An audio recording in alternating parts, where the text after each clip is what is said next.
เนื้อการพึกษันสร้างกล้ามเนื้อเนี่ยอันเขาตื่นเต้นเลยหูแทง2อันกันเนาะนอกเสียการนอน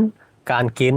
และทั้งการพึกษันเนี่ยไว้กันเนาะอันเขาเกิงในเลยหูแทง2อันเนี่ยเมื่อในตั้งเขาเหลือก็เขามาเลเพนคอนเซปต์นั่นก็ตั้งวน2อันในเนาะปืนฐานตั้งวน2อันในในการพึกษันสร้างกล้ามเนื้อในนั้นนะเนาะหมายหนึ่งได้ก็เขาอ่อนกันมาเห็นหูลองอันว่าprogressive overload อันว่านั่นกันเนาะ progressive overload อันว่านั่นแหละพี่น้องเขาก็หาตัวเองก็ถ่อมตัวกลเจออันใครไหนลองอันไหนต่างซื้อก็เลยอยู่แต่ลูกมินเตใครไหนปอนมันได้ก่อนเนี่ย progressive overload อันว่านั่นสังเจอว่าเขายองน้ำหนักเสียอันเขาพึกกำนึงเขาเสียอันนั้นพึกอกเขาก็เยอะพึกหูมาเขาก็เยอะ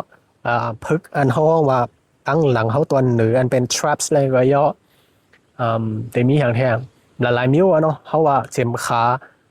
เจ็มแขนกูมิ้วคำเนื้อกูวันกูอันเนี่ยเขาพึกมันเนี่ยเขาหลุดเลยเทียมน้ำหนักเนี่ยนะลุงมินได้ก็ปั่นตั้งหันถึงว่า2วงเฮอขึ้นน้ำหนักปั่น1 อิฐนั่นน่ะเนาะตัวอย่างมันวงเนี่ยลุงมินbench press เนี่ยเนาะอันลุงมินพึกอกตอนทั้งหมดเนี่ยเนาะลุงมิน head flat bench เนี่ยมันบอกว่าเป็นอันเขานอนเนี่ยก็ขึ้นกันนั่นนะเนาะเพราะฉะนั้นเนี่ยอันนั้นห้องว่า bench press เนี่ยก็เป็นอันพึกอกกันเนาะเป็นอันพึกอกพึกอกเนี่ยบอกว่าวงเนี่ยลุงมินเฮ็ดอะไรบอก17.5เนี่ยเลยเพราะว่า1พายกันเนาะบอกว่าแทงหึงมาแทงอินนั่นน่ะเนาะลุงมินอะไรเทียมน้ำหนักน่ะหึงมาอินก็ลุงมินก็เทียมเฮาเป็น20กว่าเฮ็ดไหนนั่นน่ะมันโอตัวดีอันเฮายองอะไรกันเนาะสังเกตว่าเฮายองอะไรมันง่ายปนตินั่นน่ะเนาะลุงมินว่าได้ก็6กำถึง10กำเนี่ยมันเป็น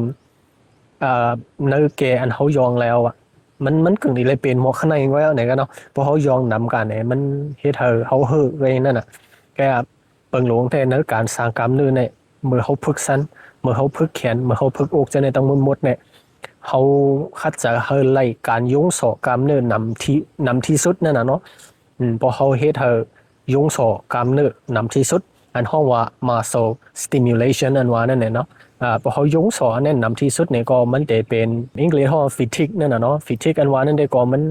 มันเฮ็ดใหม่มาเฮ็ด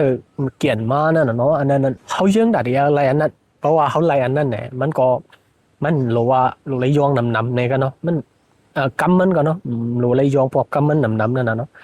เขายอง6กำถึง10กำเนี่ยลงเมนว่าเป็นอันลีที่สุดตอนดาคุโกเย้าเนี่ยก้นพึกสั้นกำนำก็หันถึงเจ้าหนังไหนกันเนาะก็เจ้าหนังเนี่ยอันในอันเนี่ยเพราะว่าได้ก็เพราะว่าเขายองแรปส์มันกันเนาะโปรแกรมมันในเขายองเลย1ฮอบในเขาเลย10กำกว่าเย้าเนี่ยได้ก็เนี่ยเขาหลุดขึ้นเทียมน้ำหนักเทียมก็คืออันว่านั่นได้ก็อิงในตัวเจ้าก็เนาะจำตัวนั่นน่ะคัดจะเขาเลย6ถึง10กำเนี่ยใน1ฮอบเนี่ยกันเนาะเพราะฉะนั้นเนี่ยอันในเขาว่า progressive overload เพราะว่าวงในมาก็ยองน้ำหนัก20วงนามาก็20เทียงวงมากกว่าเทียง20เนี่ยมิวในเด็กก่อนเนี่ยกล้ามเนื้อเขาเนี่ยมันเหมือนจังว่ามันยงชอบันอะไรอ่ะแต่ที่เขามันเยอะนั่นน่ะเนาะก็เป็นจังนั้นเนี่ยเขาหลุดเลยเสิร์ฟบันน้ำหนักเป็นจังไหนกันเนาะอันนี้ progressive overload เที่ยงหมาย2ได้ก่อนเนี่ยเขาเรียกว่า train to failure เนี่ยนั่นน่ะเนาะบอกว่าได้ก็พึกต่อพย้อมการเนี่ยนั่นน่ะตัวอย่างมันลูมิน1 อันเขาว่ายอง1 อันเนี่ยเขาดูยองต่อถึงเขาพย้อมการนั่นน่ะเนาะเหมือนจังเขาว่า1ฮอบใน1เซตในอ่ะเนาะลูมินว่าเขายอง6กำต่อถึง10กำในเซต้าก็เยอะสังเกตว่ามันเต็ม10กำเอาแหละเฮียงเขาก็ไปหมดในเขาตึกยองเลยเนี่ยก็เขาจะยองเขาปน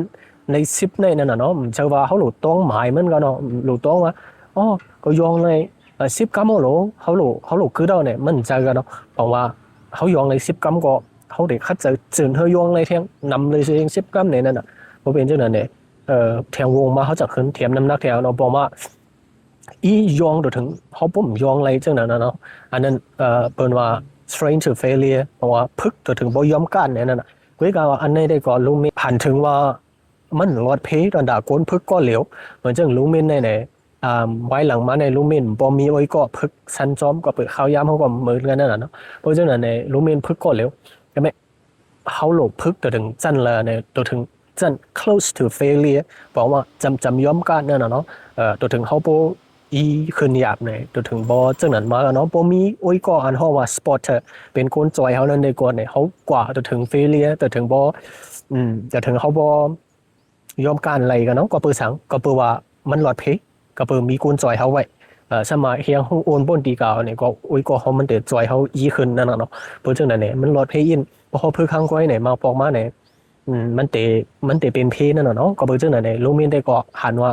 ผมมีโอ้ยก็พึกจอมเนี่ยพึกต่อถึงปอ close to failure เฮาจำย้อมการหมอกนั้นหมอกเขาตึกอีหมอกเฮียเขาตึกอันนั้นหลอดเพข้างในเนาะหมอกนั่นเนี่ยก็เนาะอันนี้ก็เนาะก็เปิดจังนั้นเนี่ยลุงมีนว่าอันเฮาโหลพูดจักแทงสองคออันนี้เนี่ย